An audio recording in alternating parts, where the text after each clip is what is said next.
Did you know last week, May 26th to June 1st, was Canadian National Accessibility Week? In light of that, I'd like to dive into hearing accessibility and information surrounding hearing loss. Joining us today is Heidy Wager, Executive Director of Hear Entendre Québec. The organization recently held a May Hearing Month campaign and continues to raise awareness about auditory health. Heidy, welcome back to Life Unrehearsed. Thank you for having me. Well, thank you for coming on. Just like I said at the open, accessibility, you don't really relate that to hearing loss, and you have so much to talk about with accessibility, and we want to get right into this. But first of all, can you give us an idea about the prevalence of hearing loss in Canada and in Quebec? Hearing loss affects millions across Canada and Quebec. Over 1.3 billion Canadians aged 15 years and older have some sort of hearing disability. It's a prevalent issue affecting all ages, and it really demands our attention and action when it comes to accessibility. Yeah, and at 1.3 million, that's 5%. I was surprised when I heard that number. Quebec, I think, is 800 and a little over 850,000 people that we know of that has a diagnosed hearing loss. There's millions of people that have it, but aren't even aware of it or diagnosed yet. Interesting. And we're going to talk a little bit about diagnosis because last time you were on, you were talking about, you go to be part of our hearing healthcare mandate for ourselves to go and get your hearing tested every 2 years. That's what they say. All right. So, when we talk about hearing accessibility, Heidy, I'd like to dig into that a little deeper and what that looks like for people affected by hearing loss. When we talk about accessibility, most people right away think about ramps, elevator, push-button doors that open up automatically.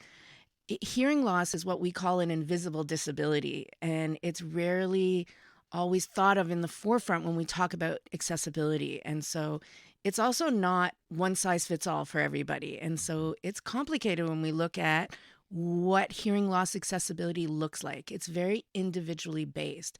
So we have to start looking at who the person is and what type of communicator are they. So the first question we ask, are you an oral communicator? Are you a visual communicator? So if you're oral communicating, you're using your ears and you're using your words and speech to communicate. If you're a visual communicator, you're using your eyes and your hands. And so for somebody that is what we consider capital D deaf, visual communicator, they're going to use American Sign Language or QSL in Quebec. For everyone else that is little d deaf, they are oral communicators, and they will most likely have some sort of hearing aid device or CI, a cochlear implant. We're really fortunate in Quebec. That's covered under our Medicare when you have a certain level of hearing loss.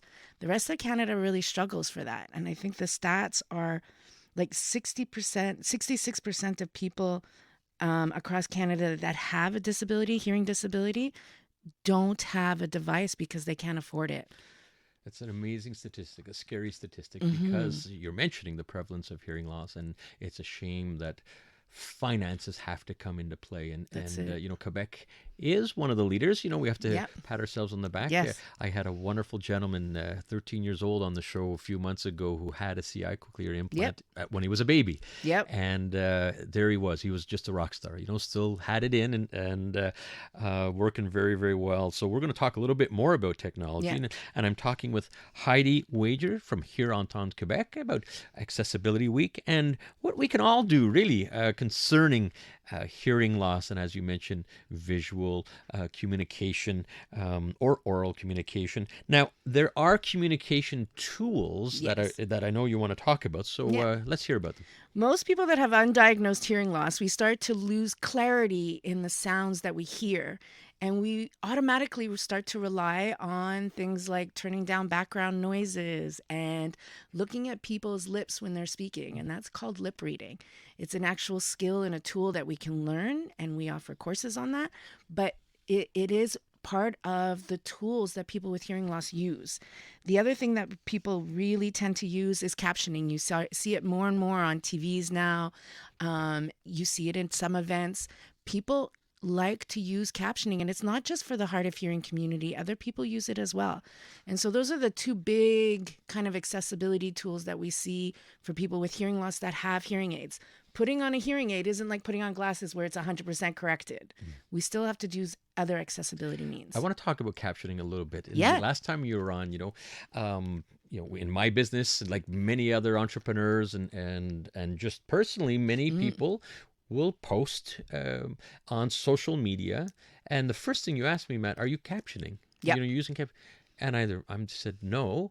And because I thought it would have been like, oh, this is going to be really difficult. And you said, Matt, it is really quite simple to add captioning to your videos. And we really need to promote that to anyone using social media to help for exactly what you're talking about. Accessibility. There's a perfect example. Captioning helps that. So with new technology, captioning AI services are mostly free.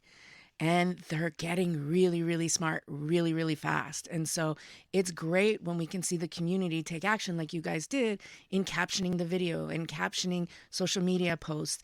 It just is inclusive. It's as simple as that. It's really easy to do. And when we use things like FM systems and hearing loops, that helps people with hearing loss leverage what hearing they have, make the most of it, and be included in their community. Feel like they're a part of everything. I think we all remember what it was like in COVID when we were all isolated. People with hearing loss isolate themselves. And so that's why accessibility is so huge for us, is we want to make sure that everyone feels included in their community. Talking with Heidy Wager, Executive Director at Hear Entendre here at Quebec. So very quickly, we have about a minute left. I want to talk. No one size fits all for accessibility. So what we have done is we've developed programs. We started 5 years ago at our 40th and said, we want to show decision makers and community organizers what it looks like to put on a fully accessible comedy show.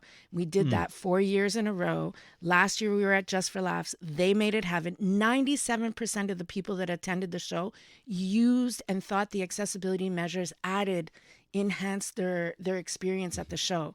And so we took it to the next level, working with the City of Montreal and the Fonds d'Accessibilité. We created a new program called Consult Me, where we work with organizations to a tailored program to help teach you what is hearing loss. How do you use the different accessibilities for your specific event? We coach you one-on-one, we're with you every step of the way through your event, and then we help you look at sustainability long-term. You work so well with organizations that many don't even know it exists. So I want to thank you so much. And just to get your website, for example, for individuals as well as corporations and organizations, where should they turn to? So we can be reached at hearhear.org. Hearhear.org. And you've got your big annual general meeting coming up on Tuesday. Yes, and you're our guest speaker.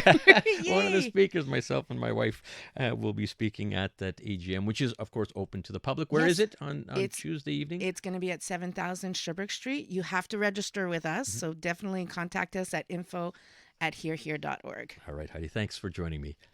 Thank you. All right, that's Heidy Wager, the Executive Director of Hear Entendre Quebec.